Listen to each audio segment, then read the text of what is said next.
kami membahas bersama Bapak Presiden dan kami rekomendasikan ruang untuk kebijakan moneter dengan fiskal itu relatif terbatas.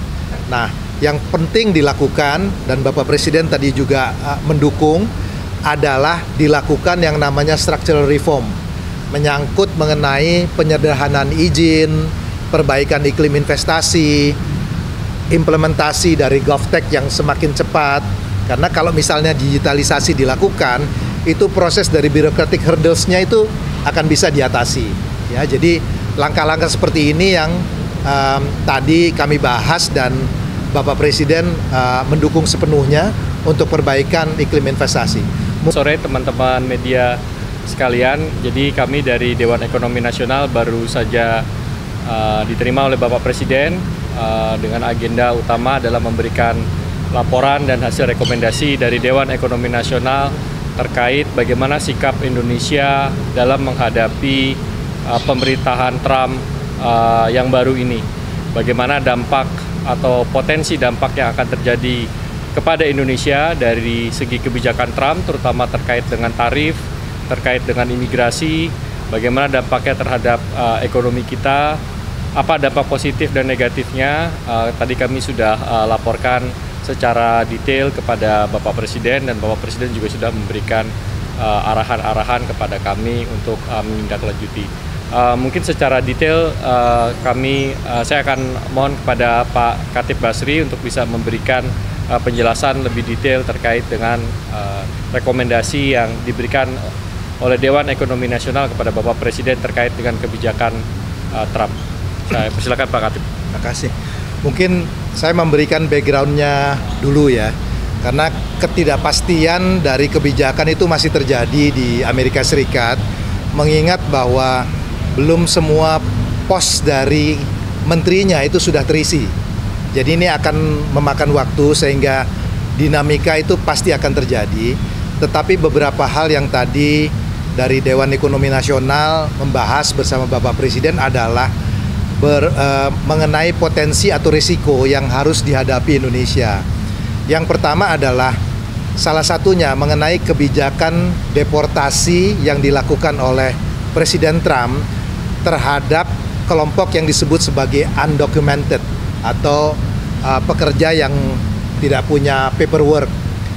Karena banyak pekerjaan di Amerika Serikat itu untuk terutama yang unskilled itu dipegang oleh pekerja-pekerja dengan upah yang rendah, yang banyak dari mereka itu adalah undocumented workers. Jadi kalau ini kemudian dipulangkan, maka posisi ini harus digantikan oleh orang yang dengan tingkat upah yang lebih tinggi. Sehingga risikonya itu adalah inflasi di Amerika akan naik. Kalau inflasi di Amerika akan naik, maka The Fed itu mungkin tidak mudah untuk menurunkan bunga, bahkan mungkin akan meningkatkan bunga. Sehingga risiko pertama yang harus dihadapi Indonesia adalah mungkin interest rate-nya di Amerika masih akan relatif tinggi. Yang kemudian yang kedua adalah strong dollar. Ini tentu akan berpengaruh.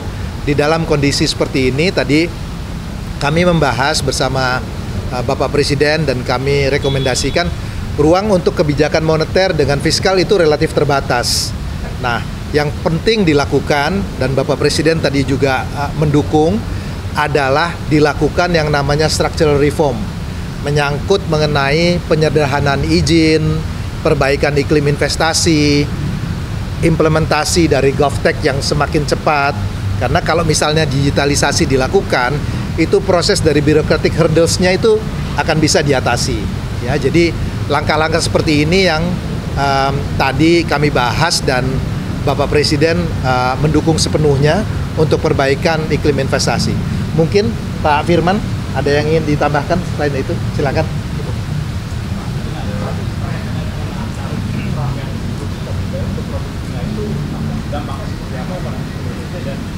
Apakah barang-barang ilegal dari China itu berpotensi bocor ke Indonesia juga? Sejauh ini penerapan tarif terhadap Indonesia belum dilakukan, ya. Mereka masih terbatas pada Cina 10%, itu pun belum seketika, kepada Kanada dan Meksiko. Tetapi kita harus melihatnya agak lebih general karena begini. dengan penerapan tarif 10% terhadap Cina dan juga ada trade war antara Amerika dengan Cina, itu bukan tidak mungkin basis produksi akan berpindah dari Cina ke negara-negara yang tidak dikenakan impor tarif. Salah satunya Indonesia. Nah, tentu Indonesia harus bisa memanfaatkan kesempatan dari relokasi ini. Itulah yang tadi kami sampaikan kepada Bapak Presiden, pentingnya untuk perbaikan iklim investasi, konsistensi dari kebijakan, kepastian usaha. Karena kalau ini yang terjadi, maka posisi Indonesia sebetulnya bisa diuntungkan, ya, karena ada relokasi dari basis produksi dari Cina kepada Vietnam, dan mungkin kalau Vietnam nanti terlalu penuh akan lari kepada Indonesia. Jadi ada semacam simulasi yang dilakukan, dari perhitungannya itu menguntungkan Indonesia, tetapi syaratnya adalah bahwa kita harus melakukan reform. Tanpa itu kita belum bisa mendapatkan manfaatnya. Mungkin itu ya. Peluang besar untuk kan tadi kaitannya sama investasi dari daerah. Betul. Bisa berpotensi masuk. Sektornya mana juga yang berpotensi Indonesia, apakah dari manufaktur saja? Saya kira semua sektor yang oleh Amerika dikenakan tarif, dia akan cari. Karena Anda bayangkan aja, kalau 10% itu kan margin Anda 10% berbeda kan.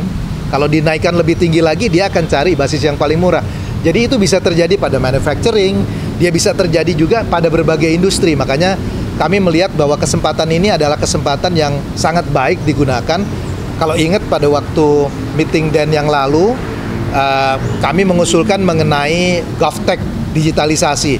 Dan salah satu perbaikan dari investment climate itu bisa diatasi, bisa dilakukan kalau digitalisasi di antara lembaga pemerintah itu bisa berjalan sehingga prosesnya menjadi jauh lebih cepat. Pak Seto mungkin. Ini tadi nambahin sedikit ya. Dalam 1 bulan terakhir kita udah lihat ada beberapa relokasi yang dilakukan ke Indonesia. Ada satu yang kemarin saya dilaporkan melakukan groundbreaking di pabrik di Jawa Barat ya. Itu dengan ekspor 100% ke Amerika. Jadi ini sudah ada trennya kelihatan, tapi saya kira kita perlu kerja lebih keras supaya tadi makin banyak yang pindah dan relokasi ke Indonesia.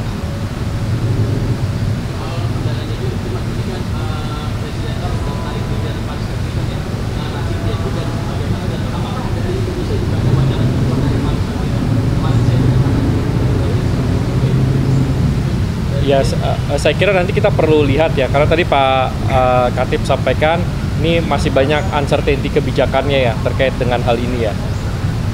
Jadi ini yang saya kira nanti kita perlu pelajari lebih lanjut. Tapi pada intinya transisi energi itu harus disesuaikan oleh masing-masing negara ya. Jadi tidak bisa satu formula yang diterapkan kepada seluruh negara, nggak bisa. Jadi kita juga harus punya metode transisi energi sendiri yang tadi bisa menyeimbangkan kepentingan ekonomi juga. Kita tidak mau juga terlalu mendorong agresif, nanti harga-harga jadi mahal gitu ya, atau nanti proses produksinya terganggu, industrinya terganggu. Jadi memang ini harus ditentukan skenario strateginya sendiri oleh Indonesia. Ya kita masih tunggu, so far sih belum ada pergerakan apapun. Masih tentang pendanaan itu juga, dengan dihentikannya ini apakah sudah ada juga rekomendasi dari BEN juga kalau Presiden untuk mencari investor-investor lain? Ya kita belum kaji secara spesifik untuk itu. Karena tadi seperti disampaikan, itu belum seluruh posisi kementeriannya di Amerika itu diisi. Jadi kalau mau tahu secara pasti kebijakannya, Anda kan juga lihat kan di media, mau diterapkan tarif sekian, ternyata prakteknya angkanya berbeda ya. Jadi kita masih lihat bahwa pola ini masih akan, dinamikanya masih akan terjadi dalam beberapa bulan. Setelah itu settle baru kita bisa tahu pasti polisinya. Oke. Oke.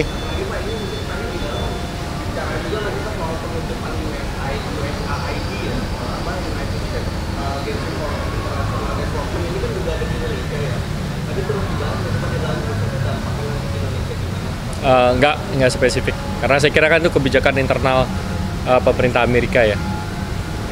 Oke. Yang masuk ke Indonesia untuk pengembangan mobil listrik, baterai, kita dari segi investasi mempunyai kemungkinan untuk mengembangkan juga mobil listrik, bagi organisasi yang bisa masuk untuk lebih ke situ sih gitu. Karena potensi tadi kita bicara ya kita kan potensi dari nikelnya segala macam, baterainya sampai baterai itu udah ada, recycle baterainya udah ada. Nah, tapi mobilnya kan kita belum ada nih mobil untuk mobil listriknya. Dan sekarang kita kan sudah committed untuk net zero emission 2060. Nah, malah keinginan dari Bapak Presiden bisa lebih cepat. Jadi sedangkan produksi kita kan sekitar 1,2 juta per tahun dan berkembang, dan diharapkan di tahun 2020 tadi disampaikan sampai 2,5 juta. Ya kemudian masa kita hanya tidak bisa berperan lebih besar dan masalah arahnya seperti itu, dan kita diminta juga untuk melakukan kajian. Seperti itu sih. Bahkan udah ada Hyundai Pak. Iya kan Hyundai ini bukan hanya Hyundai, ada Hyundai, ada BYD yang sudah masuk, ada Wuling yang sudah bikin manufacturing-nya ya. Nah, tapi kan itu atas nama perusahaan mereka gitu. Nah kita kan sudah ada Maung ini, nah ini kira teman-teman ya nanti kita bicara apa kegiatan ini lanjut lagi. Mau masuk ke mobil Oh enggak, Maung kan udah ada gitu kan. Nanti kita lihat itu pengembangan ke depan ya, udah ada. Tapi dari segi investasinya, saya sih lebih dari segi investasinya lah. Bagaimana dari pengembangan itu, bagaimana Ada pembahasan soal juga nggak Pak? Peluncuran dana antara juga Pak. kenapa? Ada pembahasan soal peluncuran dana antara juga. kan RUU BUMN udah Oh, lebih fokus tapi soal mobil, bagaimana penggunaan mobil sebenarnya. betul. Itu aja sih. Ya.